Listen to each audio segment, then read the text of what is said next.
and I are gonna, we have something different planned. So I am all the way across the world from Toronto. I am in the lovely land of Indonesia and the island of Bali. So Rachel Ah, and I were just talking, and she's we are like exactly, beaming in yeah, live from like a complete opposite side of the world. yeah, So I love yeah. We're that. like 12 hours apart. I love that. And when we were talking about what we wanted to do for this show, we decided that we're gonna do this little cosmic exploration through our lovely solar system, our planetary brothers and sisters that hold the Earth snugly and cozily together. I love And so, that. Rachel, what's our episode called formally? Oh, formally, I went through this and like made it a huge mouthful, but it's a cosmic um, exploration of planetary rulers and energies. So it's Yeah. yeah. I thought of this also. I guess bringing this to like a local situation. I don't know if you ever had a planetarium growing up, Aria. Does it sound familiar? I Like a We didn't have one, but domed. I went to them. You went to them. Yeah. Okay, so you remember planetariums, generally Yeah. speaking. Okay, so uh, it's just because here in Toronto, I know there's like been a big petition to save Ontario Place because they're literally like getting rid of it and putting up like a parking garage and all this kind of stuff. And so before there was like a planetarium there, and I remember going to the planetarium when I was like 8 or 9 on a school field trip, and I remember us watching this one show where it was you were in a spaceship and you took it from the sun and you like drove it all the way out to Pluto. And it was such a trippy thing as a kid because you're laying in that planetarium and it's like IMAX screens and just like the sound, and I was like, holy cow. I was like completely enamored with like this idea of like space, and just like they would go through like how like each body, gaseous body, was in size and stuff. So we're not going to necessarily do that. We're going to be looking at these planets from a more etheric, energetic, mythological standpoint. As Yeah, we and both Rachel and I have our own relationship with astrology, and to us, and again, it's similar and it's different. Every culture, every story, every sci-fi show has its own mythos, and utilizing astrology in these deeper and deeper ways and these deeper and deeper layers is super fascinating to both of us. And so part of this is what we wanted to share with each yeah. of the planet and the energies and the rulers.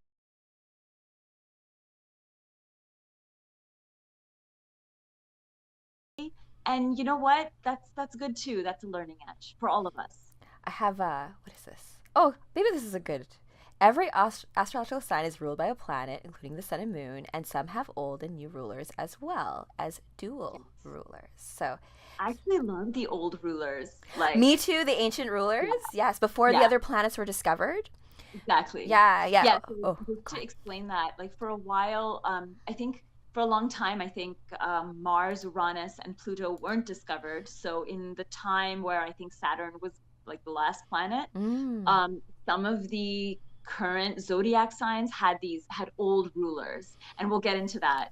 Oh yeah. And so it's kind of interesting to see, you know, something like I think Scorpio has Mars as the old ruler and Pluto as the new ruler, and it's like warrior transformation, and it's Yeah. both. Right? When Pluto was discovered, it was like actually this works more. So yeah, that's super fun as well. Also, Okay, oh yeah, let's get started. Yeah, oh my gosh, like I'll leave my notes for when we get to each planet. okay. I was about to say something about Uranus, but we'll get into that. I have like planets in the pantheon. The mythology of each planet can be tied to the energies of that planet, and vice versa. And so we'll like fly through right our little solar system. Like, oh, like we're gonna start. You know what? We're gonna start with the sun, and I don't have a slide Ooh, for the sun. So okay. that might be I something. like this one. Yeah, this is perfect to start to kind of ground ourselves in space. But like, look at how little Earth is Yeah, so comparatively, tiny. and I love how like you can see here how like sister like Earth and Venus are. They definitely Yeah. like sisters. But do you have anything to say about the sun to start with? Yeah. Well, yeah, I mean, there's so much. Okay, if I'm to Let's try to like consider, get condensed because we're gonna talk about this through somewhat of a Sailor Moon lens because as Arya said at the top of this show that each story sci-fi show, everything has a mythology tied to it. So we'll start with a classical, and then we'll look at Sailor Moon. But there is no Sailor Sun. There is no Sailor There Sun. is no Yes. Sailor Sun. That was one of my questions. So to me, the sun is our life-giving, it's a very prominent aspect of our consciousness. It's like if you think of the sun within yourself, that is your conscious mind. Like I'm here looking at my phone and Rachel, and I have this beautiful scenery outside. All of that to me is like my sun looking at the world. One of the things I love about the sun with astrology is actually the magnetic principles, right? Because the Mm. entire solar system moves around the sun. So for each of us, and this is not, again, you can look at this as like completely selfish or self-involved, but like my life revolves around me, as it should. Of course it should. That's not self-involved. Yeah. Exactly. Yeah. And there is, I think a lot of times, maybe especially with women, there's a selfishness associated with that. And so we kind of try and deny our sun or make it about somebody else. And this is where some of the distortions of experience come in. And again, this Mm-hmm. is not specific to women. I'm sure men do it as well. It just happens to be more common. And so the sun is, to me, being in the absolute joy and pleasure of being the center of your own solar system. Ah, Acknowledging that there's other love stars, that. Yes. and like we get to play in the magnetic principles of all of that. And that's actually what holds the Milky Way together. Mm-hmm. All of these stars with all of these planets around them, and everyone has their own world that revolves around them, and everyone is part of a larger galaxy and a larger universe and a larger dimension and a larger multiverse. That's So so, that to me yes. is the sun in our consciousness. Oh, very succinct. I love that your Gemini is showing. Um, I love the sun. The sun is actually the first planet to enter my chart, and it's in my first house, and so it's very like Mine too. yeah, I know that. I know that, right? So like the sun is a very important part of who I think we are too, like personally. The sun is important in everybody's chart just because traditionally with your horoscope, right? It's your sun sign that you're looking at. And my sweet Kevin, my hubby, now when he says he doesn't like birthday, he likes solar return. He's like, you're only born once, right? You're really celebrating when the sun came back around. And I'm like, Yes. true that. You also have like a Saturn return day as well, right? So Yes. things to Yes. kind of note as you realize that when you took your first breath into this existence, have a very specific placement of all these different planets that is completely unique to you. And all those different ways that those angles create aspects is how those energies bounce off each other are all specific to you. And to your point about the sun being the thing that pulls it all together is that, right? It's like the gasoline, the fuel that like empowers all the other aspects of you. So Yeah, I knew for me, when I sat with my chart for the first time, I completely ignored the sun. I was too much. So really I literally started with Mercury. And it was the funny thing, right? Like it's sort of the interesting. start and end of us, right? Like when you think of a solar return, so like whenever what we would traditionally understand is whenever your birthday was last year, or whenever your birthday is this year, it's the same day. But everything that has happened, like entire systems have moved. And then you Now come Pluto's back not to in the the same place. place, right? Like Yeah, and it's really your design. Like each of us have this cosmic design, which is the moment of our birth, where all the stars, the planets, and the asteroids are. yeah. And that design doesn't repeat itself, but the sun, like the earth returns to that same point. And it's almost like, to me, the sun is like the wisdom of the spiral, where you're like, oh, I'm at the same place, but you're not. You're at one layer out or one layer in, Yeah, right? And so yeah. your It's like a perspective is song, slightly right? different. Like if you come back to the same chorus or like you have a Yeah, breakdown, it's not the same breakdown, but it's got the same. I heard yeah. who forgot who said it. Like history doesn't repeat itself, but it rhymes, right? So Yes, it yes, exactly. Yes. So yeah. that's the sun. Okay, perfect. So let's get into we're gonna fly from the sun, and we're gonna end up on Mercury. Yeah. So oh my gosh, I love my little slides. I have They're like notes beautiful. here, but we're gonna bounce off of it. So I'll just read this out loud. That Hermes, I actually have a personal. I love Hermes as a god. I don't know why, but like I love him. Like, he's mischievous. He's like a little bit sassy, and he's like the bestie to like Venus. You know, he's got it's I don't know, like just vibe wise, I love Hermes. Good guy. Messenger of the gods, right? So I do have Hermes wings, like the winged ankles. Like I have that tattooed on me. I got that tattooed on my birthday in 2020, actually. The ruler of both Gemini and Virgo. I have also heard that Virgo could be ruled by Chiron. I will leave that I have heard that. yeah, as an opinion as well. I would say Mercury in the natal chart is about communication, intellect, memory. I include magic in that as well as medicine. I think is involved there. The caduceus, that symbolism, is tied to Mercury as well. Mercury is usually within 28 degrees of the sun, so there is a strong influence of Mercury on how one presents themselves out to the world. I love this image I have of this Mercury, of this Hermes, right? Yes. He's so hot in this. The glyph of Mercury has the winged cap that also references Mercury taking 88 days to circle the sun. It is the fastest planet in the solar system. So, Aria, do you have anything? So you said that you went to Mercury first when you first looked at your chart. What did you find? Oh, yeah, that was interesting. So, I mean, astral travel in itself is interesting. So I was in a meditative state, and I honestly, I was really struggling. It was when I was really unwell. And I think I was struggling with not feeling like my mind had anything to do with the rest of me. So I had a very disjointed association. And Mercury controls the mental realm, or not controls, but it is associated with our mind, our thoughts, our belief systems, right? And so obviously, if you have a fractured idea of your mind, then your communication, how you present yourself, how you perceive and receive the world, it's, I mean, basically like you're effed, which was where I found myself. And so I did this like astral travel meditation. And it's funny, right? For every planet that we see a side of it, because we never see the side that we don't see. Right? I mean, and again, the planets revolve, but like you never know what you're seeing. But the part that's viewable to Earth is always not like we can never behold the whole, right? Like that's a big thing with astrology. There's like the dark side of the moon, there's the dark side of every planet. And so I think I was surprised because I was in this awful state. And when I astral traveled to Mercury, I had anticipated that it would be more awfulness.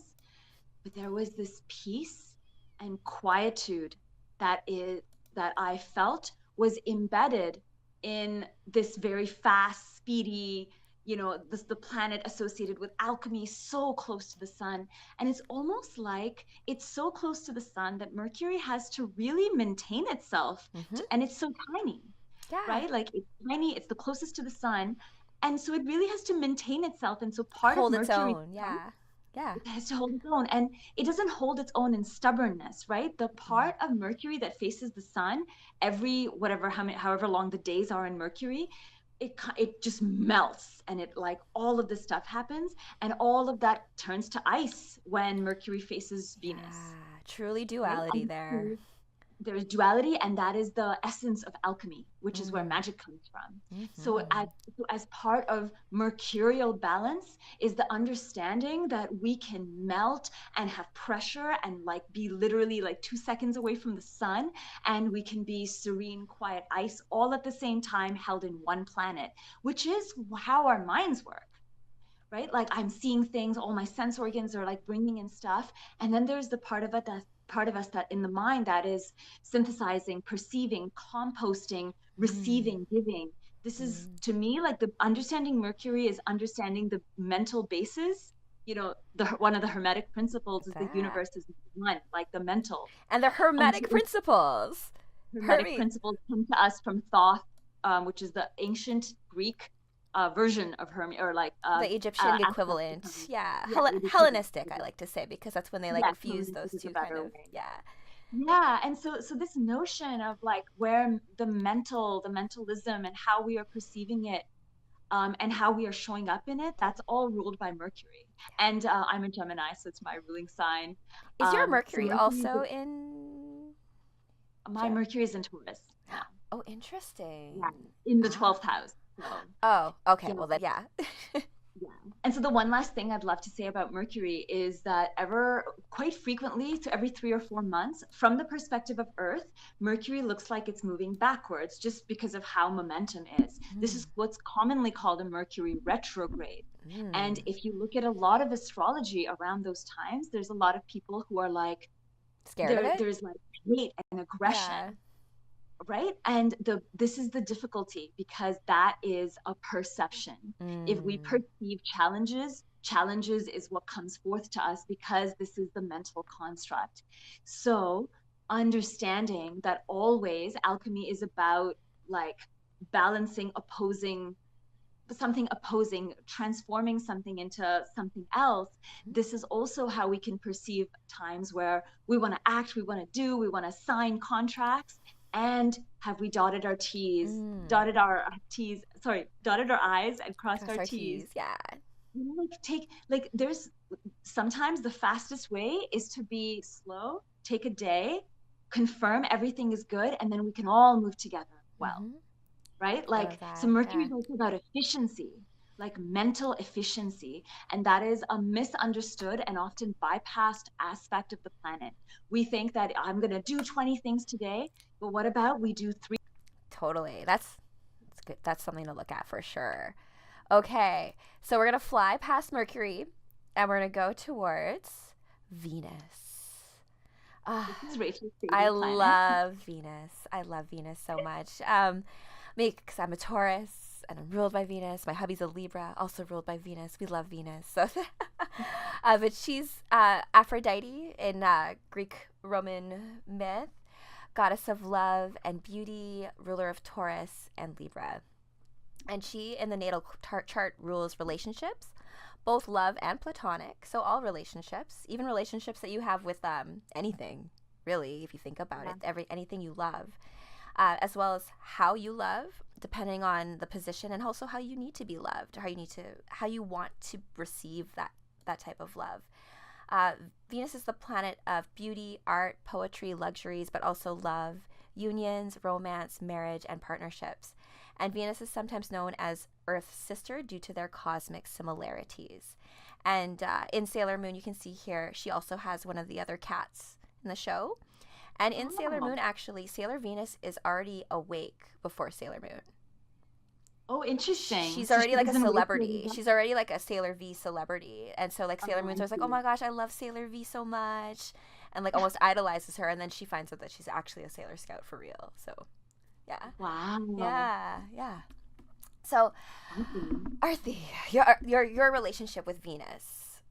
So Yeah. Venus to me is I think it's in my 12th. Yeah, so I have a complicated Venus for Oh, me. oh, I have a So complicated placement with I have.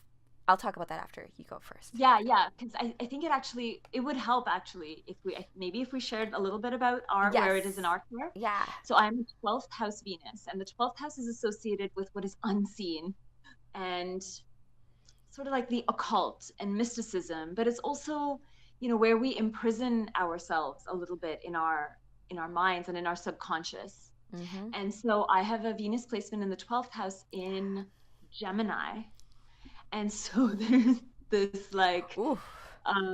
so there's a lot of tension for me around it sometimes, Mm. especially when it comes to love. And like Rachel knows because I complain about this all the time. But No, yeah, you that's don't. okay, maybe a little bit. So Venus to me and all of the so this is okay, I'm going to start by saying this. A lot of us have a complicated relationship with love, often because I feel like I think you and I talked about this previously. In English, the word love Mm. encapsulates everything. Like Yeah. my love for coffee, my love for Indonesia, my love for my soulmate, my love for my close friend, right? Like My all of this we have family, one like word. yeah, just one Yeah, word like for. everything, right? Like maybe I love money. Like Mm-hmm. it's the same word. And so sometimes it doesn't capture a lot of the nuances. Of course, a lot of us maybe have traumas and distortions. And so there's like idealism, there's hatred, like there's all of this stuff. There's a lot of like push-pull dynamics. So if we put all that aside for a second, um, the planet Venus to me, if I'm not allowed to use the word love, I would say the planet Venus is Mm. animated by connection and by Mm. sorting out levels and layers of intimacy with everything, with anything. You can be eating your favorite food, and like you take a bite, you have this taste, and you're suddenly like, oh my God, this is the best Yeah, thing that is ever. very Venus. Yeah, just So Venus, to be impleasured by the things that you love. So this yeah. is where some of the, to me, this is like priestess wisdom, right? Like the feminine aspect of us, the yin aspect of us, is nourished by beauty. And I don't mean this from a place of vanity. I Mm. mean that, like crawling into bed and just like deeply like tucking ourselves in, eating something, like curling up into like the arms of your lover. All of these things, they open and soften something in us. That is food to the feminine spirit of every being, even like a dog, Mm-hmm. right? Like you scratch their head and they're just Yep. like, or whatever, or like a cat. So so Venus to us is kind of how we feed ourselves, how we nourish ourselves emotionally with all aspects of connection. I And love I think that. to me, that's what I call love. Yeah. Yeah. No, I like. Yeah. Hit it on the head. Like, are you sure you don't have you have Taurus placement? So that makes sense to me. Actually, like how you just described, like just when you eat something so good, like Mhm. you're like eating something so good. I'm like, I'm gonna be so sad when this is over. But like, I'm just, but in the moment, just feeling how it all feels, the textures, the smells, all of it, just being in like your five senses is very like Venetian, right? It is. In terms of Sailor Venus and Sailor Moon, that mythology, and I've realized like I'm looking at my time. I'm like, oh my gosh, we need to like hustle through the We might planets. have to do this as a part one and Yeah, part we two. can do that actually. We might have to wrap after Sailor Mars. I think that might Yeah, work. let's do that. Yeah. Okay. So in terms of Sailor Venus, like she has a cat named Artemis. Obviously, like Artemis is the goddess, a moon goddess. But Venus is she's very self assured. She's very pretty. She's like boy crazy with her best friend Sailor Jupiter. Yeah. So Sailor Jupiter and Sailor Venus are bestie friends, but that kind of makes sense I because like these. I like these friends, right? Like, right. cause It yeah, makes that's sense, right? interesting. Because Jupiter is actually Yeah. exalted. I feel like Jupiter and Venus are very benevolent planets in Yes. the chart. Like Yes. Mars and Saturn get kind of like a bad rap, but like in terms of like placements of Venus, they can. They're bros together, Saturn and Yeah, Mars. yeah, yes. So in terms of this, like she's the one who has their powers first. She expresses herself very easily, but she's also like a true friend to everybody. She doesn't have an ego, even though people would think that she does. All her powers are all very love, light, beauty, sparkles, Mm, glitter, and like all of this like very girly stuff. And so like I resonate with all like the Venus things. yeah. Although me myself personally, I do also have Venus in the 12th house, except it's in Aries. And it Mercury and Venus for me are very close together in the 12th house in Aries. So we have Mine like a too. yeah, we have like a similar thing but just like slightly different like Slightly different. lens on Yeah. it. And Yeah. the Aries in it makes me a bit more like it helps to kind of like power through things. So I Yes. found how Yes. it exemplified Exactly. in me is that I've always found that I was like the one who would like stand up to bullies at school, or like Right. defend people, like be friends with people that wasn't popular to be friends with because I was friends with everybody kind of Yeah, situation. I would say from my perspective, like just knowing you now, the other way this shows up for you is is this. So like Rachel has this production company like with her husband, and she's like getting all of us, like her friends, to express and Yeah. like sort of like do all the info, show us all the infrastructure to sort of like accept our diva sides. And I don't mean that in a negative way, but I mean like express the side that's ready to be expressed. And so, Yeah. Yeah. that to me is a little of your Aries. Oh, Um, oh, thanks for that. I just got a little tingle as you were saying that because that's totally what I like. I just everyone And you love deserves, it. yes, This is everyone the thing, deserves to you love it. feel beautiful. I like Yeah. Marilyn had a beautiful quote, which is like, you just deserve to feel pretty. Like Yeah. you Yeah. stick to yourself, like, and it's fun too when other people see you too, right? And it's just Yeah. that relationship with beauty, with them, with yourself, and as you're like how you express like loving and being with yourself, loving just hanging out with you Yeah. is awesome, right? And it's like seeing yourself in the mirror, like, Yeah. you look great. Yeah. Like, I do. You know, one of the beautiful aspects that I know I had to heal many years ago with Venus was my relationship with other women, Mm, right? Because there's a lot of in a lot of cultures and just, you know, in everyday society, we grow up in this aspect of patriarchy where women compete with one another, yeah. just like everyone else. In ways that we're competing with everyone. And so the aspect of Venus where we are accepting sisterhood and like shining in our light and then shining in each other's. Yes. Wow. Yes. Like Yes. that, Love that that. is, yeah, that is amazing. All right. Okay. So we are at time at 9:30. Do you want to do Sailor Mars or do you want to wrap here? I will leave Um, you. let's do Sailor Mars Okay. and then let's do Sailor Mars quickly because I think Okay. that's a juicy place to end. Yes. Actually, And then, yes. yes, we'll end there. And then we'll do a part two where we'll continue this little trip across the solar system. And Yeah. in the meantime, for the planets that we've covered, if you have questions, we would love to hear from you. Our email, once again, is todaysharmonics@gmail.com.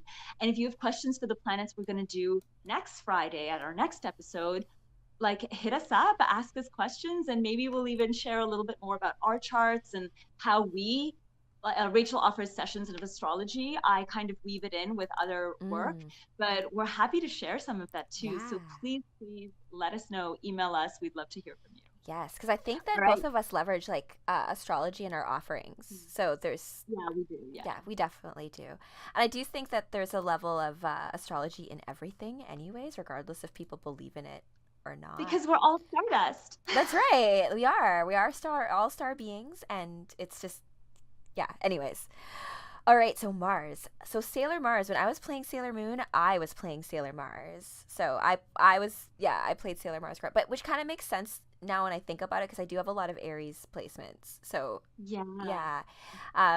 But I grab it. The only reason why I really played Sailor Mars was I loved her. Similar to how you were saying you liked Emma Frost and like Yennefer, it's these characters who are just kind of. She's a priestess in the show actually as well. So at a Shinto temple with her grandfather. So she's very different than the rest of the girls, and she's also a lot more like her friendship with Sailor Moon is very like they fight a lot, but she loves her so much. So it's like this, But yeah, that's the moon and Mercury. yeah. Sorry, that's the moon and Mars. Yes, Like, yeah, yeah, mhm, exactly. Yes, it's like a very for the tense thing. love. Yeah, but when push comes to shove, Mars will be there for her and like will tell everyone else to like back off. So, in the case of Aries, I love Aries as a god too for whatever reason. I don't know why, but you can see him in the picture I chose, him in his like 8-pack and like looking all Yeah. warrior like. Ruler of Aries and the ancient ruler of Scorpio.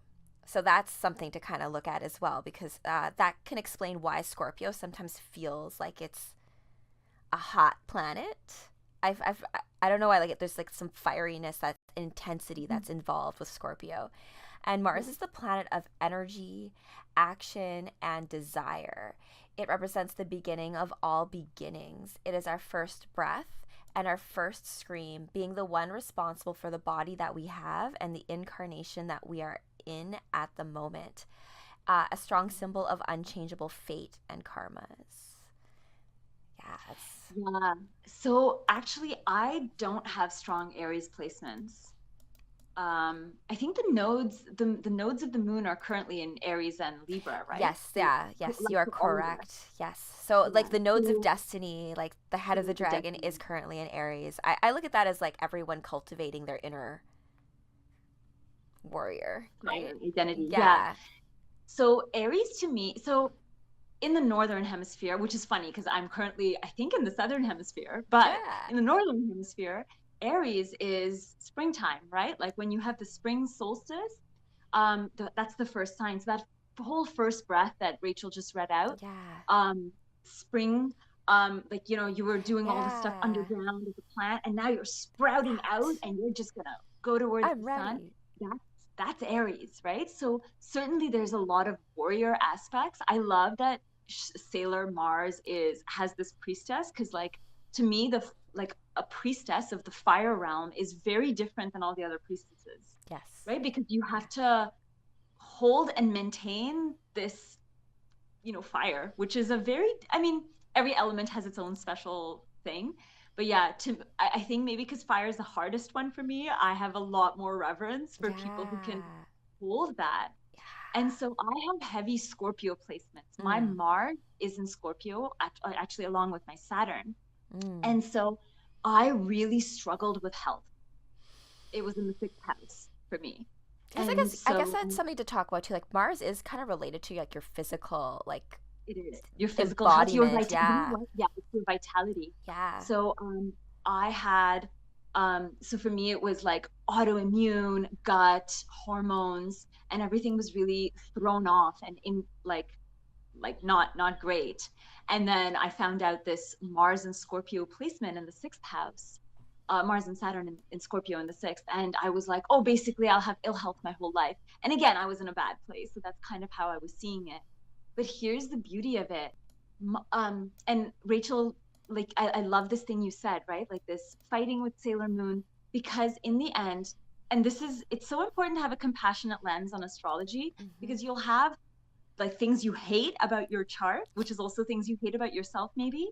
And the way to accept it, the way to heal it, lies in the exact same spot. Yeah. So for me, Mars and Scorpio was like, you are staying at this superficial level, and it is time. So my Mars and Scorpio invites me deeper, like kind of like more Mm-hmm. down versus up, right? And like in my planets, like in my chart, a lot of my planets, like seven of my planets are retrograde of the nine. Mm. So for me, it's a lot about the freedom and the propulsion of going inward. And then once I'm inward, then I can more easily. So like all of my efforting is inward, and Mm. then the outward stuff happens easily. And this was a big teaching, Mm-hmm. a very difficult teaching for me with my Mars in Scorpio. Oh man, that's a.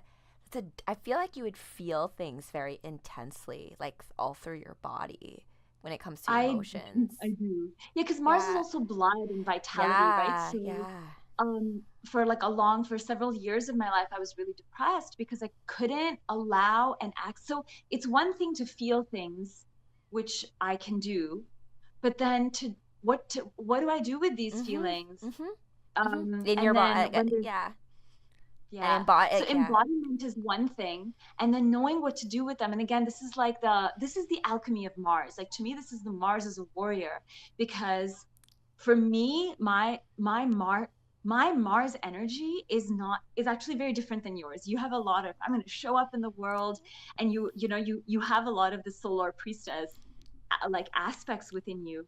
For me, my warrior is the one that is like standing at the gate protecting what's inside. Oh, you're so Sailor So Pluto. he's not a so mine happens to, and like Oh my when gosh, you I had to didn't share. know I have to that. share something. Actually, I just thought about Tell me, it. tell me. In terms of Sailor Moon and what you were just saying, because because, well, we won't get to Sailor Pluto just yet, but that will probably end out this whole this two-part series. But in the Sailor Moon mythology, Sailor Pluto is actually Sailor Mars's daughter from the future, Yeah, that makes so much sense to me. right? But she's older than Sailor Mars in the events of the book. But in the whole timeline, she's Yeah. actually Sailor Mars's daughter. Wow. But she was always Yeah, chosen to be there's Sailor something there. Pluto. Yeah, because time isn't linear, right? So it's just she's always, Yeah. once she becomes Sailor Pluto, she's always Sailor Pluto. But she was Yeah, very yeah. she I yes, see yeah, it. yeah. And Pluto is Scorpio's new ruler, right? So Yeah. we're talking a lot. And again, this is just how this is, I think, the difficulty with Mars. We often have these limited notions of what a warrior is. And I remember the first conversation I had with you, Rachel, when you were like, I'm writing this book series for the Dragon And Warriors. you're I'd in love for it. you to be part of it. And I'm like, oh, but I'm not a warrior. Sorry. Like, I'm Like, like way in the back. You know, I'm not in the front. like what? But of course you're a warrior because there are different ways in which we fight. Yes, and So because of how Rachel sees the world and a lot of her Venus energies and a lot of her like sun, solar, fire aspects, she's able to see, and she's very clearly able to look at other people and be like, "Oh, you're a warrior in a different way." Whereas that wasn't something I was able to do. So I fought a lot with my Mars, with my warrior, simply because I was trying to make it to be like hers. But mine serves a very different purpose, and we need right? that So my purpose to entire be notion of like, served. Yeah, yeah, yeah, yeah. and this is the whole magic of like when a planet is direct and when a planet is retrograde, which I know we're not going to get into, but again, like to me, the secrets of this lie in the placement of the planet in your chart, Mm-hmm. and like where it is, what house, what degree angle, all that. Let's go into Jupiter. I'm just gonna switch. How do I? Yeah, for sure. While you're switching, and Yes. this is sort of the just like a little where this stuff is really fun for me. As I mentioned, I've never watched Sailor Moon. I don't know anything about the cauldron of whatever, but this is the beauty with certain stories that are well made, that the archetype carries forth. So even though I've never seen it, all you have to say is like, oh, something, something, there's a cauldron at the center of the Milky Way. And I'm like, oh yeah, Sagittarius, galactic center. And like, I think this is like, sometimes we call this synchronicity, but to me, it's like when certain things feel true, even if it's in a story, even if it's in fantasy, they just are true. It doesn't matter what language. Oh my gosh. Matter. Oh my gosh. Right? Like I was actually saying this on my TikTok live the other night about how like resonance, right, with stuff. Like when you have a favorite character, or like you have a favorite episode, or there's like a favorite part in a movie that you love and you just remember. And I've like that's like keys for you from you in the future. Yeah. Being like, when you're ready, this moment, you're gonna be able to put that with this moment, and then it's going to unlock something for you. So like, these are the breadcrumbs that we leave ourselves, or like our inner guide, or our outer guide. Yeah.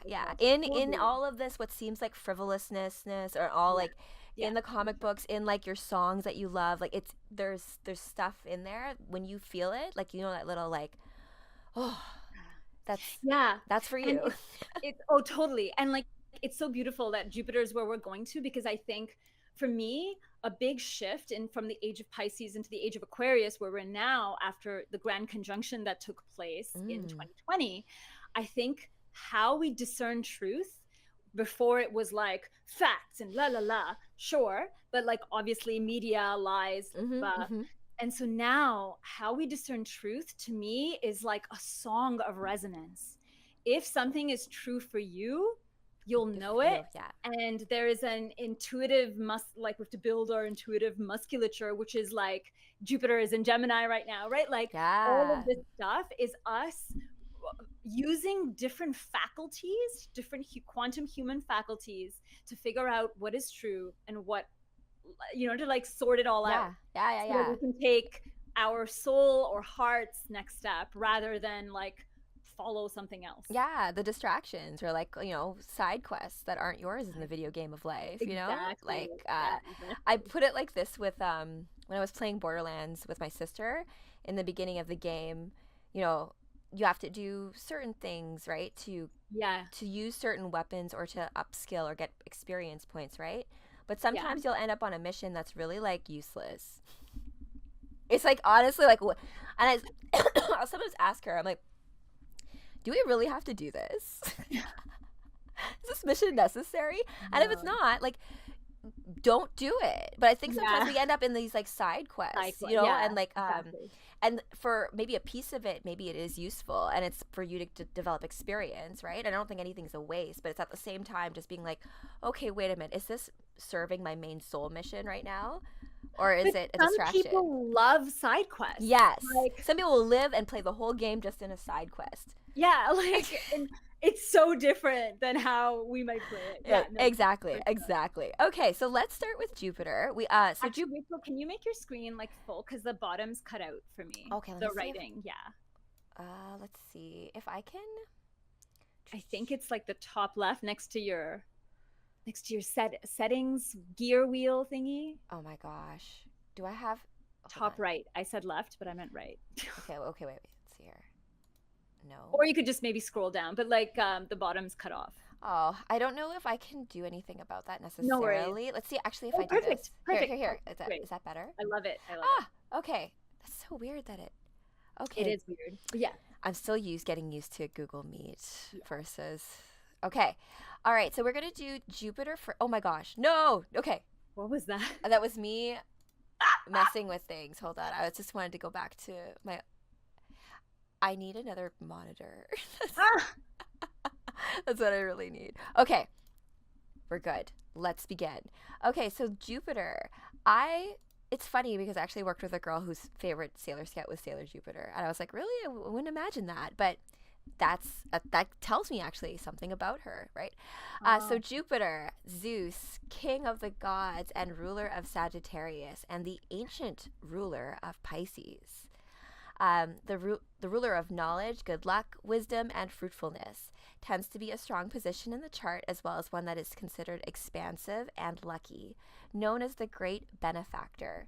The glyph of Jupiter symbolizes the crescent of the soul that rises above the light of matter.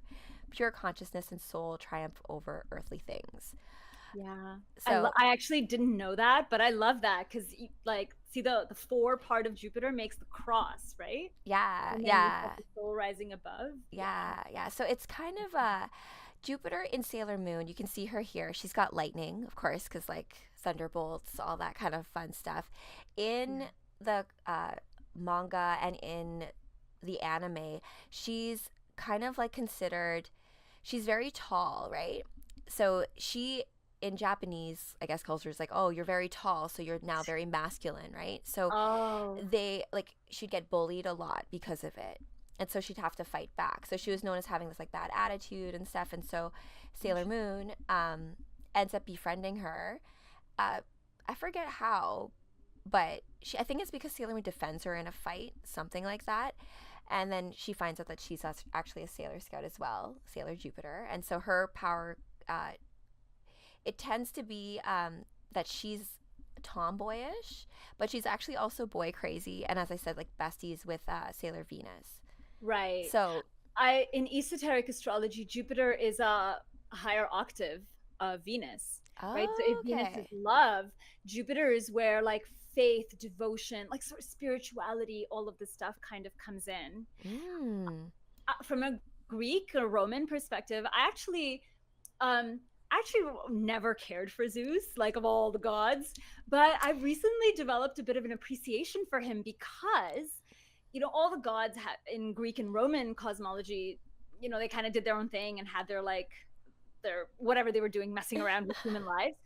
And Zeus did too, like all of his affairs and things like that. But like, if you actually look at it from an esoteric lens, he was the only god that cared enough about humans to want to interact with them. That story of interaction, we see it in these ancient Greek poems as like, he saw a beautiful woman and he made love to her and he had like whatever 75 like relationships, but it's the sort of thing the other gods did, but no one did it as much as him, because as a deity, he quested to get to know and understand humans.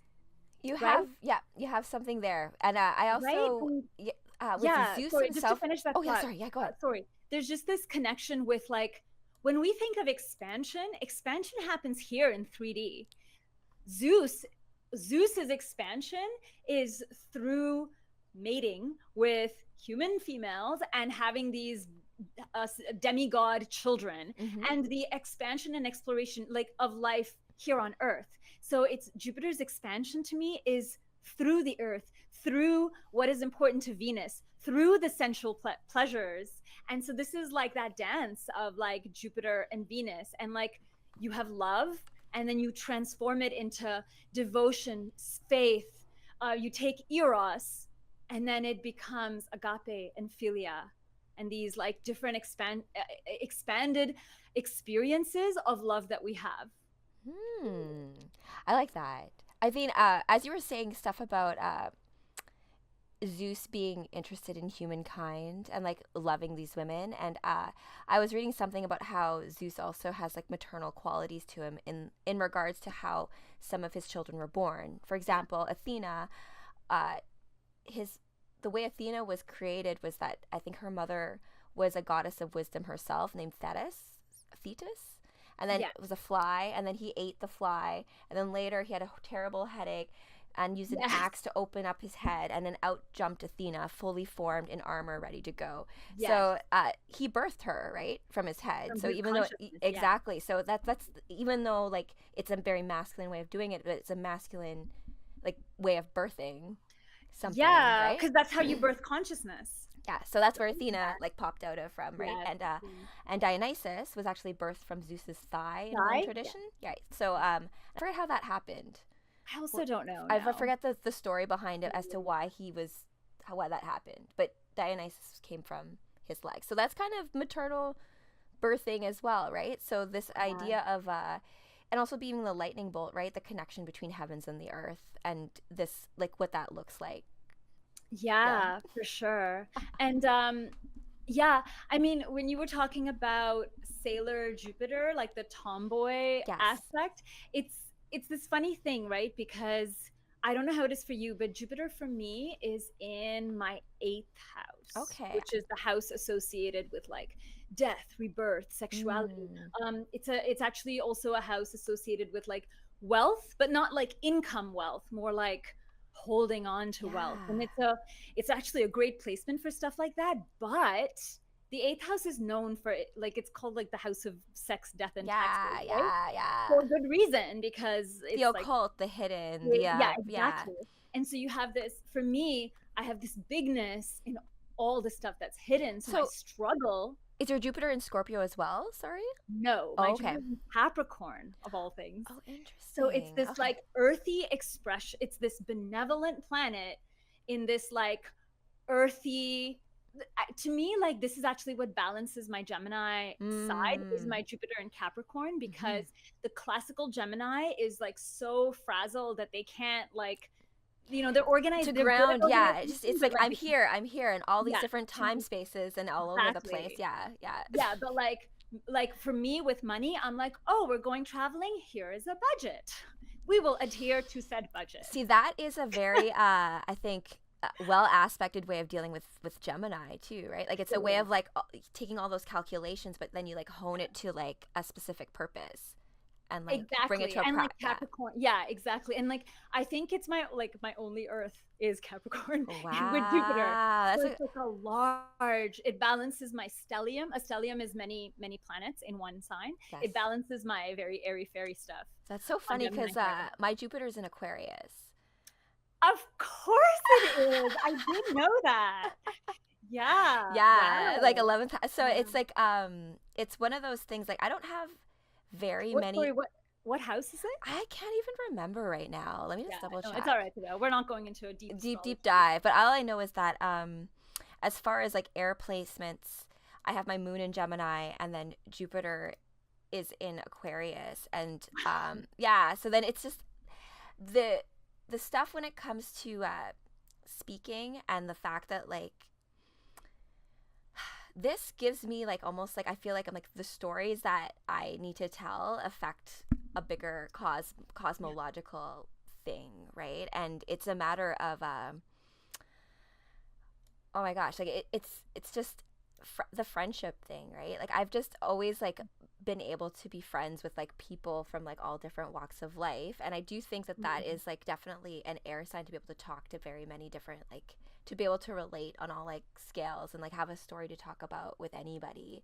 Where it comes into play with like Aquarius is like just being able to have friend groups that like provide luckiness and benevolence, right? So for example, like when me and Kevin like through clients and personal training have like gone on trips, gotten gifts, done all this like kind of stuff, which is all just like from like friendship, right? You know, and so it's not like to say that you're like doing like, oh, my friend has a boat, so now I get to go on a boat, or like my friend lives in this like fun tropical location, so now I get to go on an island for free and stuff. Like so, like, but these things happen, because of friendships, but they're genuine friendships. They just happen to like it's a way of how I'm able to like navigate in this game, I guess, as well. So Yeah. And currently Jupiter is in an air sign, like it's in Gemini.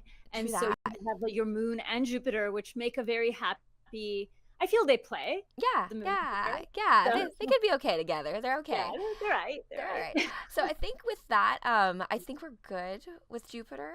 Yeah. Anything? Yeah, I think that's So good. Jupiter is considered the last of the, I don't know, would we say personal planets? That's Yes. yeah. And it's a kind of interesting, I meant to look this up in accuracy, but all of the planets closer to the sun, so Mercury, Venus, the moon, obviously, Mars, and Jupiter were all like you can see them with a naked eye. I mean, technically you can see Saturn too, but like they were all like visually discovered through the lens of astronomy, like fairly early on, like whatever, 1700s or something. The other planets came up later. So the one thing, sorry, we didn't talk about for Jupiter is it's what it rules. So Yes. it rules Oh, yes. Sagittarius and Pisces. Yes.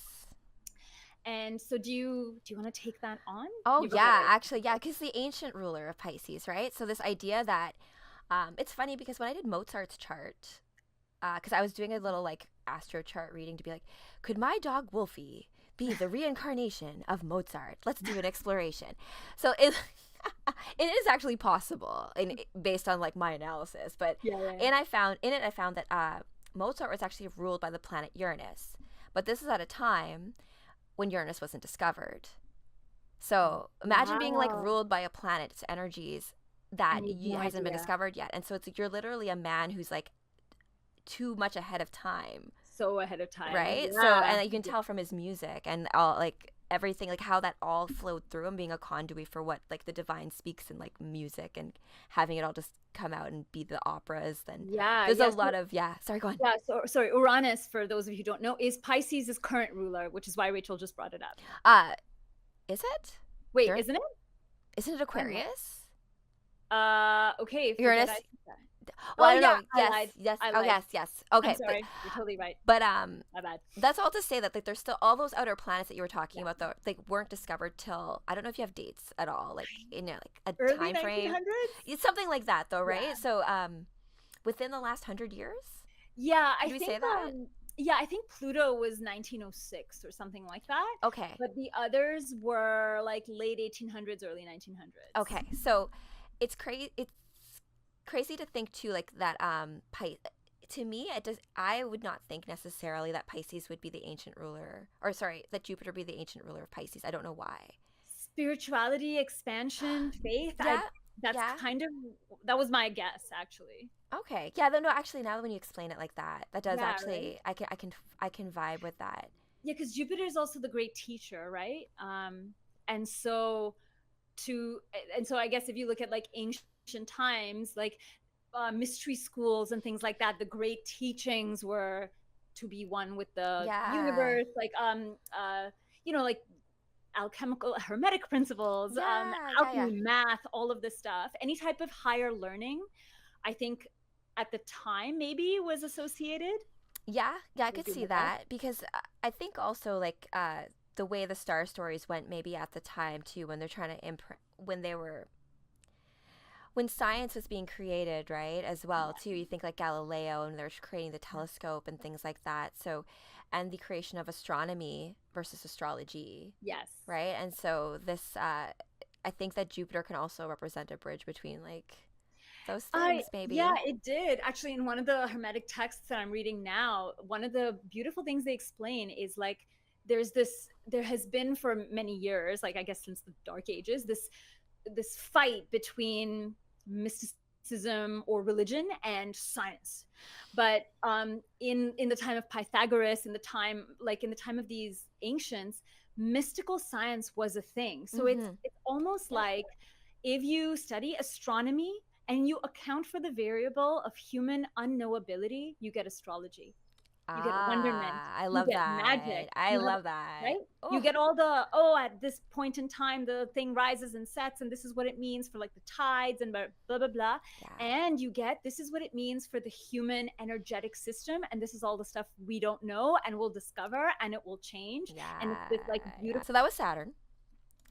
And then we're going to now zoom to Uranus. Uranus. And Uranus as a sailor scout is actually quite unique because she lives her normal life as a boy. Oh. Yes. How revolutionary. Yes, indeed, right? Even at the time, right? So in Sailor Moon, the 90s dub version, the Western version, they made her a girl. Oh, and the relationship between Uranus and Neptune, they made cousins instead of them being lovers. So anyways, let's go with Uranus, and then we can kind of look at Uranus and Neptune together too as well. Yeah, actually, that'd be great. So Uranus, god of the sky, lover of Gaia, and ruler of Aquarius, both the genius and the mad scientist, the ruler of novelty and surprise. Uranus is the sky that covers Earth, the father of Saturn and Kronos, who castrated him with an adamantium diamond sickle. Oh, where did I get that from? That is highly specific. Yeah, I'm like, why did I put... Anyways, Rachel from 2020. Okay. That's when I made this presentation. And then so represents the higher octave of Mercury in intelligence, and also represents expanded consciousness. Wow. So thoughts on that, my friend? I mean, so to me, Uranus is the revolutionary. So one fun fact, a couple of weird things, like Uranus is a weird planet unto itself. So it's north and south. It's north and like its poles are flipped. So some asteroid hit it. And what should be its North Pole is actually like pointing out towards Pluto. And so its South Pole faces the sun. It's weird. So if you look at Uranus like Saturn, Uranus has rings, and the rings are like upward. Like that's true. There. That's true. Right? So it's kind of like its axes are shifted. Also, one of the moons of Uranus, I forget the name, has water and an ice exterior, and technically has levels of oxygen. So it could theoretically be a livable planet. I think it already is a livable planet. Like something lives there because oceans, life, whatever, probably something that likes the cold. But yeah, I mean, like quite interesting, right? So to me, Uranus is this planet that's like, I understand astrology. The planets are going in order. North is north, south is south. And then you meet Uranus and you're like, wait, north is west? What? Right? And like, it's just, and Uranus is, I think, currently at the end degrees of Taurus. Yes. So this is, wherever Uranus is in our chart, I think this is like change. And like I like the imagery. When I think of Uranus, I think of lightning, which to me is a bit Aquarian, in the sense of it's about authentic connections, networks, technology, science, innovation, quantum physics. I think I did this mapping once around like between the First and Second World War. During the Roaring '20s, there was this big heightening of quantum physics, right? Like all the quantum physicists of the world, Einstein and friends, were meeting. They were going to symposiums. And the reason that couldn't take off was because of the Second World War.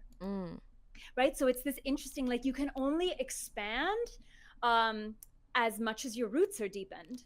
And this is the balance. And I think Uranus and Taurus is teaching us we have all this expansion possible. But if, you don't get your way, if your base desire is to, like, I don't know, pick up a weapon and go kill someone or be tribal, mine, yours, then you can only grow so far. Like the pendulum only swings this much west as it does east. That actually brings up a great point, because Sailor Uranus's powers deal a lot with the earthquakes. Interesting. Right? Like it's just, I don't know why I wouldn't think that. I'm going to just show that because Uranus is often presented with Neptune because they're lovers in the show. They're both women, but Uranus presents like in like regular life as a boy. And all the girls actually have a crush on her in the beginning because they're like, oh my gosh, so cute. But I was like, oh, wait. That is a great segue into Neptune, actually. Yes. Because that's Pisces energy. And It is. I've had a few Pisces friends where like, where are you in time space, my friend? Who knows? Are you really here? Am I really here? Is anyone really? That's 12th house stuff too, though. Like the dissolution of boundaries and like and so Neptune, you saw in like with the Sailor Scouts that Neptune, I love Neptune's transformation, and she's got like this mirror that she uses. Reflective. Yeah, so that's all in Neptune's domain. As far as this presentation goes, you can actually even see in the glyph the trident, right? Poseidon, god of the sea and the unseen kingdom, ruler of Pisces. In astrology, Neptune is considered a planet of inspiration, dreams, psychic receptivity, illusion, and confusion. Neptune rules spirituality and all things subtle. Considered the higher octave of Venus, but in a more mystical sense, can also represent illusion and glamour depending on the interplay of other energies. Yeah, so that. thoughts on that? So Poseidon, to me, it in certain ways is obvious, right? He's like the lord of the seas and the rivers and the oceans. He's also the lord of earthquakes. And I think the story here is like when these gods were battling the Titans, like the old gods, they couldn't really kill the Titans because everyone's kind of immortal. Yeah. So what Poseidon did was he parted the seas. Zeus thunderbolted down. They created a crater under the sea, and then all of the Titans were imprisoned there, like in the earth, like in a kind of a crater, and then the ocean was above it, on top of it. Yeah. Okay. And so after that, he also became the lord of earthquakes. And the reason I like that kind of metaphysically is sometimes our dreams shake our world, especially on the path of awakening. That's right. That's true. And it's this thing, right? Like I think you like in your first book, like you have this adventure and you wake up and you're like, it's just a dream. This is an aspect of the, like, I know Poseidon's a dude, but it's an aspect of the feminine, like our dream, our intuition, our entire unconscious cosmic communication that we kind of were like, it's just a dream, it's fine. And it can be potent, it can be scary, it can be blah, blah, blah, it can be all of these amazing things. And yet we kind of deny it. But when you start to like work with your dreams, then like those bridges become a lot clearer. And so to me, the trident is like kind of like the Holy Trinity, right? Because you have like matter, spirit, and what's the third thing? Matter, spirit, soul. Yes, matter, spirit, soul, or like conscious, unconscious, dream. Yes. Right? Or like the father, the mother, the child, like whatever, however your whatever Holy Trinity you believe, but that power is carried in the waters of us. Yes. I also think of like like the myth of Odysseus. It's the Odyssey, right? Yeah. Where he's like sailing through. It's really because he's like Poseidon's got like some issues with him, right? Because Odysseus is like, I don't need gods, and who the heck is that? And Poseidon's like, well, I'm gonna show you. I'm gonna let you out on the sea and let's see how you like it, right? So this idea of like you think about like the trinity of like the gods, like in Marvel, Neptune, Zeus. So actually Poseidon, Zeus, and Hades all exist, right? Yeah. So, but like in like their version, but also you can think of those three as being brothers ruling different domains, right? Exactly. Where like you have the sea, the sky, and then like the underworld. Yeah. So if you think about like how Neptune's domain is like, there's a lot of water on Earth. Yes. Yeah. The sea makes up a lot, and we are mostly water too, right? And so even if we think of like the moon and creating tides, of course, like the waters in us are going to be impacted by like vibration in like a very deep way. So I feel like with Neptune, it's good to look at what aspects Neptune makes with your signs. Like I have my son's trine Neptune. Ooh. Yeah. So it's I've always like felt dream worlds, right? This whole idea of like having very vivid dreams. Like only like recently have I been able to like actually like dream as vivid as I could when I was a kid, and I attribute that to being off birth control too, actually. But, of course. But yeah, being able to like just harness dreams and like working with them, as you said, like being aware that you have power over it, like what you're doing before you go to sleep, before you go into those dream worlds, like maybe don't have your phone next to your head when you're sleeping, you know, that kind of stuff is like to protect your dreams, you know, it's important. And I love this word you use, harness, because this, like this funny thing with Poseidon, the animal associated with him is horses. Yeah. Poseidon's chariot in the water is driven by horses, and like he also fathered a lot of kids, but he, like, I think Pegasus, the winged horse, like a horse be winged, is a child of Poseidon, not someone of, you know, who walks on the earth.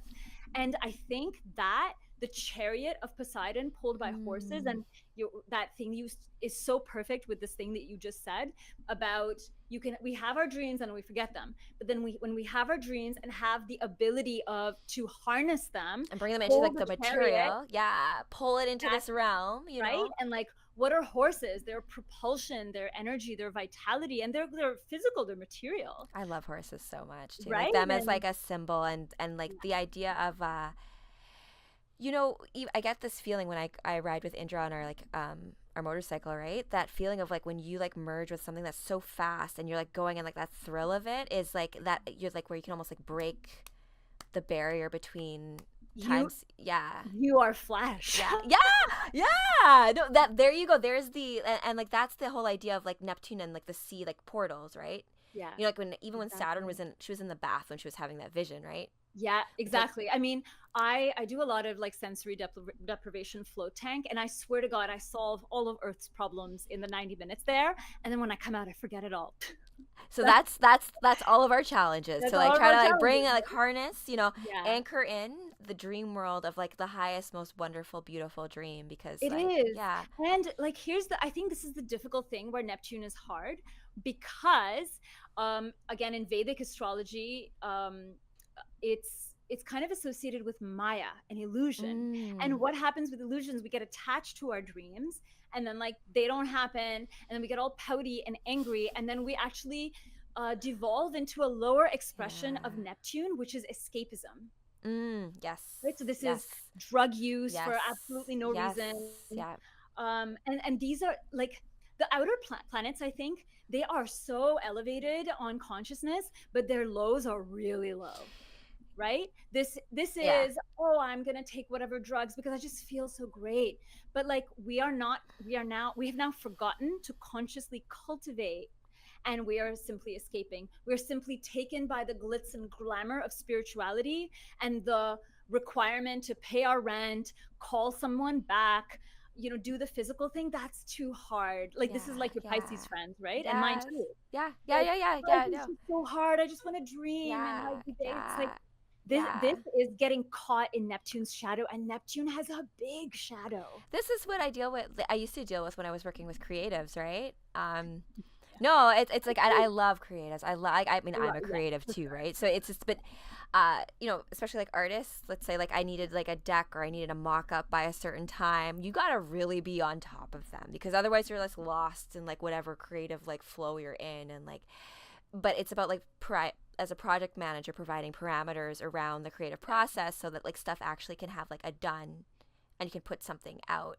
And it has impact. Exactly. Otherwise you can work on the same thing for 17 years and like maybe it's perfect, but no one's seeing it. Like, what is the point of your creation? You know, what is the point of your until it connects with like exactly.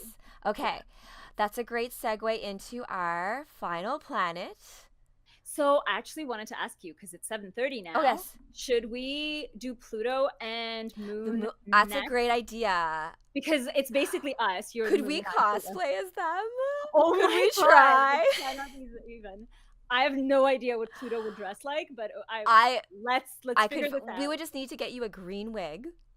Okay. That's this beautiful green wig here. We just need to get you a staff. There's a way of doing it. So actually, I love that idea. We can do.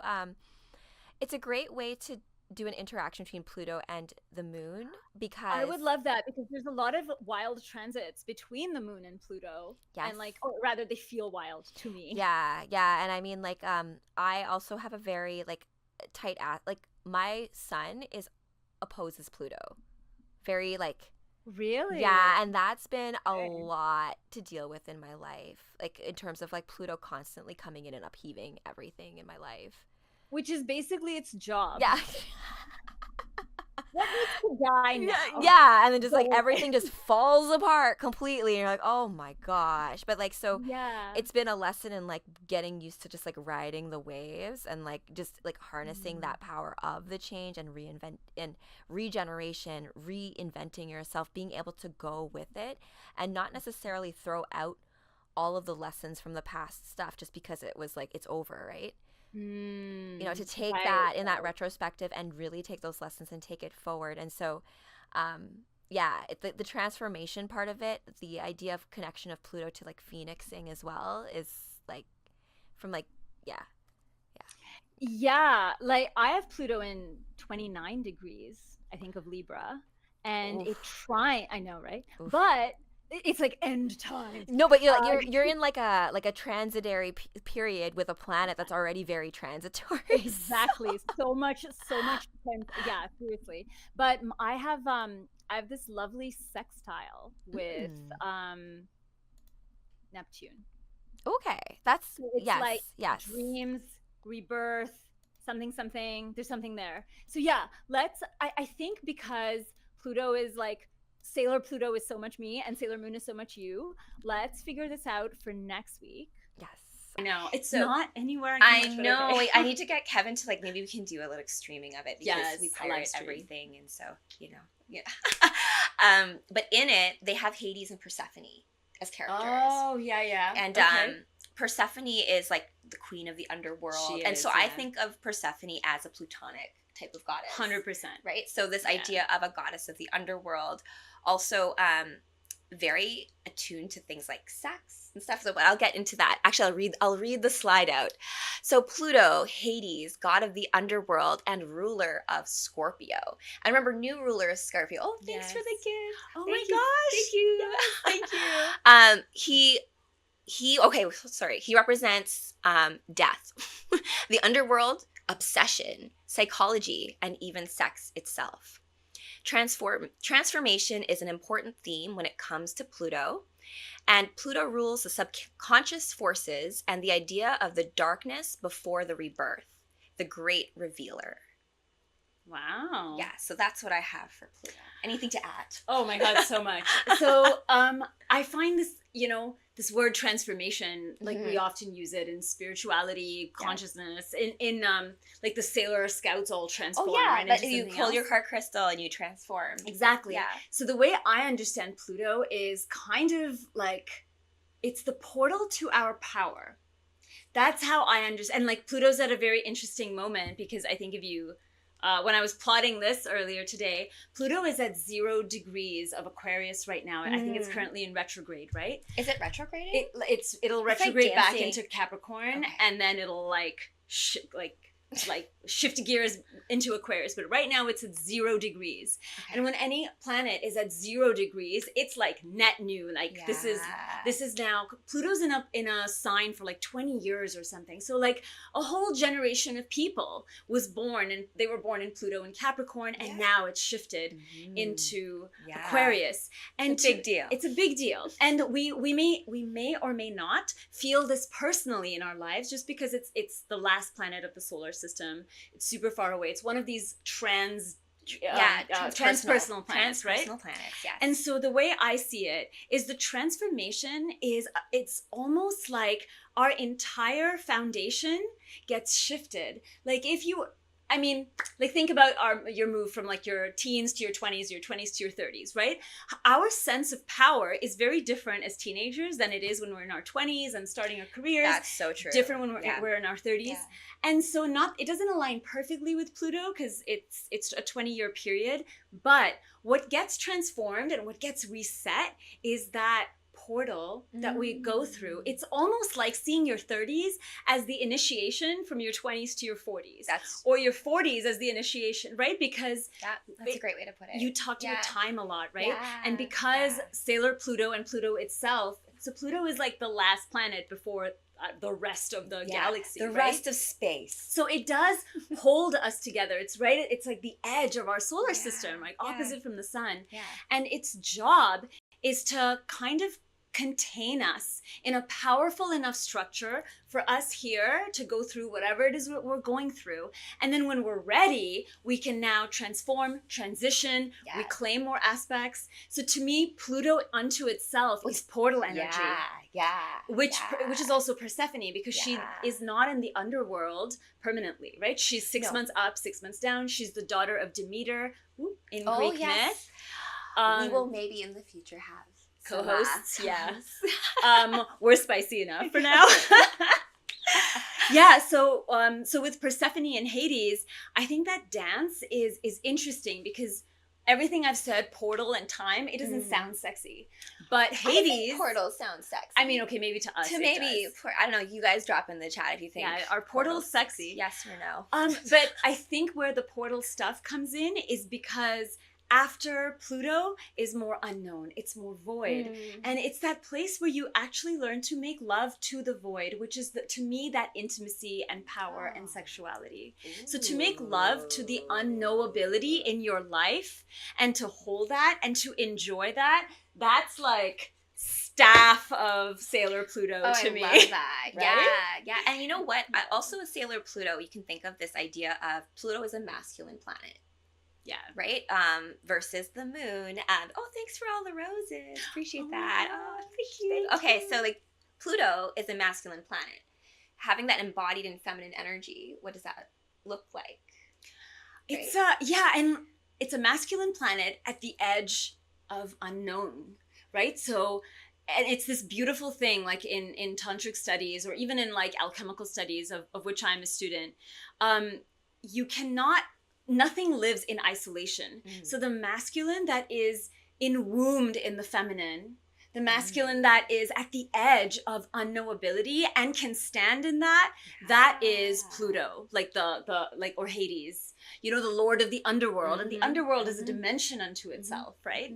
And so you have all of this, and we have like sexual power and all of this like awesome, lovely stuff that if it's of interest, you should absolutely explore it, study it with great reverence, because and respect. Yes, and I'll say this: having not done that, I have wrecked a lot of my life and other people's hearts, right? And mine too. Yeah. Because when we're dealing with powers that are unknown, unknowable, unseen, in the darkness, that is not a place where the average human happily walks along in comfort, right? Like there is a reason there are initiatory steps. Yes. So we may think I have that, I know that, but to know it in the blood and the sinew of you, and I think that's also the transformation of Pluto. It is not a mental planet. No, it is.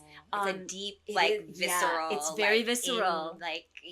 It's the place where like boundaries completely like dissolve and you're just if you look at what Pluto rules, I think it rules like the colon, the rectum, the root of us. So like our sexual organs, our reproductive organs, and then our elimination organs.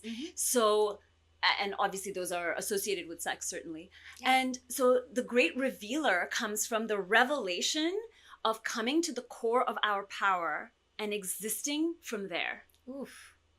And that's the spark. Yeah, I love that. Yeah, I love that. So that is my Pluto. Just like without ever having seen Sailor Pluto in action. Well, you know what though? It's just it's when we talked about like Sailor Moon in terms of talking about these planetary energies. I look at it like how they have relationships with each other. Yeah. As way of there's a saying that you are every sign in the zodiac, right? You're every planet. You're every planet. You are everything. Yeah. You are the all. You are the infinite. You are just playing a perspective right now. Exactly. So I think when in your own chart, where you have relationships, like aspects, like I have a very strong opposition between a very tight opposition between my sun and Pluto, because I'm a Taurus. Right. And Pluto's in Scorpio, right? Yeah. So I have a very I've had to deal with a lot with Pluto, but if you learn those lessons, if you can rise to the challenge of what it means to go through destroying yourself completely and then coming out of the ashes and really phoenixing out of it, and also the idea that I don't know why I relate Scorpio to also being fiery, even though it's like it's a water cold sign. and, Yeah, because it is fiery. Yeah, so I think almost like molten lava. It's almost like there's a volcano under a lake, and that boiling lake is Scorpio. That's a great way actually to put it. how That's I a great see way it. to put it. Yeah. Yeah, because I don't know, like for Scorpio, for some reason, like even though it's water, it's always I'm like, but I guess it's the first Scorpio energy is the first descent into the underworld in the wheel of the zodiac, right? It's not actually the 12th house; it's the 8th, true that. which is Scorpio. Yeah.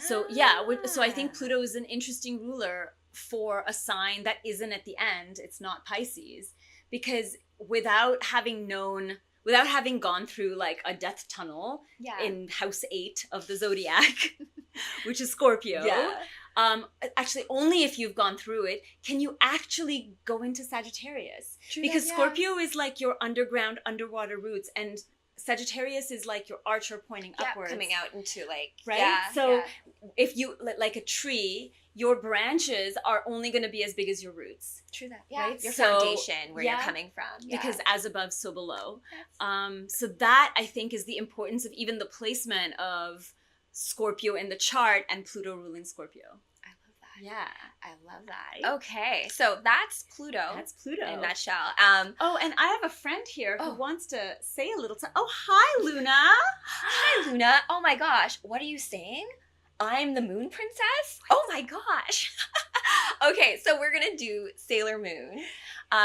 Because it's funny, in my presentation, I'm just going to flip this quickly just for a visual. Yeah, I should say I read one Sailor Moon manga, and I'm reading this.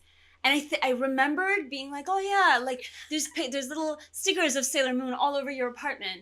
And I'm reading it and I'm like, oh my God, Rachel would say this. Oh my God, Rachel would totally do this. Her mannerisms are so, oh my God, it was hilarious. I can only imagine when you were younger, it would have been way more. So it's funny because my youth growing up in the prairies, me and my girlfriends were obsessed with Sailor Moon. My best friend Laura at the time, we've actually recently reconnected because she was like in my Dragon Warriors book, right? So she was actually my Sailor Moon. I was playing Sailor Mars. That is so weird, right? Because hair was so important to me. Yeah, and having the hair match the character was like a big deal. So I was like, I wasn't blonde, so I'm like, why am I going to be Sailor Moon? I have long black hair, so I should clearly be Sailor Mars. Weird. I am not wearing a green wig. We will get you that. We'll like revisit this again. Because these characters in Promethea, the comic book, I've read you guys this on TikTok before Promethea, and there's a saying in there that I really love where it's like, here, how things look are not as important as what they mean. So that's the idea of transferring the energy of what we mean by the character instead of being true to, let's say, a certain stylistic way that it's been drawn or like been interpreted. Because that was also someone's interpretation at a particular point in time. Exactly. Yeah. Yes, and of course the creator of Sailor Moon, that is the canon, that is the blueprint, the original. But the idea of like remixing on it and still giving homage and credit to the original source material, that's the whole idea. And Sailor Moon, when I was growing up, when watching the dub, the voices of those characters, like I know some people hate on it too on YouTube when I look at it, but I'm like, those are the voices to me. And like Luna in the dub sounds like a grandma. Oh. No, like if you listen to, you guys know, if you guys watch that 90s dub, you know, she kind of like, oh, Serena, I am your cat. I'm here to tell. It's like, she's got like this like almost hoity-toity like British kind of I don't know. It's that's just, so when there was a movie of Sailor Moon S where Luna becomes a human. She's a beautiful human because she falls in love with the human. So she has this. Anyways, that's a good movie. We should watch it. But in it, like, I know it was Japanese, but I was like, oh my gosh, I always pictured Luna as being like an older lady in her human form. Oh, interesting. Yeah. So I was just like, what is going on? But then I get it. Like, it's not. But okay, so why are you? What are the energy? So let's look at the moon. Let's look at the moon itself in the chart. And then like, why are you so drawn to it through the moon archetype? That would be fun. A couple of things with the moon. Like, I was born under a crescent moon, a waxing crescent moon, which is what I wear. And it was in Gemini, and you're a Gemini. So I vibe. I find that I do vibe a lot with Geminis, and so your moon sign in your chart represents your emotions, your inner self, your subconscious.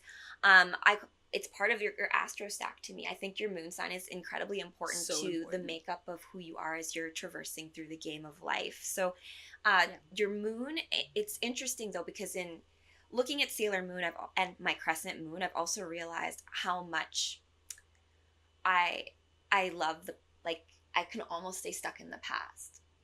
You know what I mean? Like do you see that as a waxing? So I'm a waxing crescent today, waxing crescent. So do you think that's a shape of the moon the day you were born? No, or I think placement. Were you born after a solar eclipse? I was born after a solar eclipse. So wouldn't that be? I was. Oh wait. Yeah. That would be a crescent moon. Yeah. So I don't know. I think there's like this idea of almost like silver and like looking back a bit, right? So because even in the beginning of Sailor Moon, like I love Queen Serenity. Like she's there's a scene where like the reason why they all even like reincarnate on Earth is because she like with her last magic that she has left, she tells Luna and Artemis that like I'm gonna give them a chance to live a happy life on Earth. And if evil comes back again, they'll remember who they are. Okay. And maybe we can meet again. But if it doesn't, then they can just live their lives. Yeah. I see. Yeah. So like they only wake up because they're needed and they activate, right? And so it's this idea of like the moon is there to like remember who you are, but like you do have to take that forward, right? There's the other side because it's still unconscious. Yeah. Like it's our emotional to bring depths. that forward, right? So all this stuff sleeps within you with the moon that not needs to be, but maybe woken up based on if activated. So the right, I see what you mean. Right. Because if the evil queen never came, then they would just be living their lives. Yeah, they would, and they would just never know, right? And so typically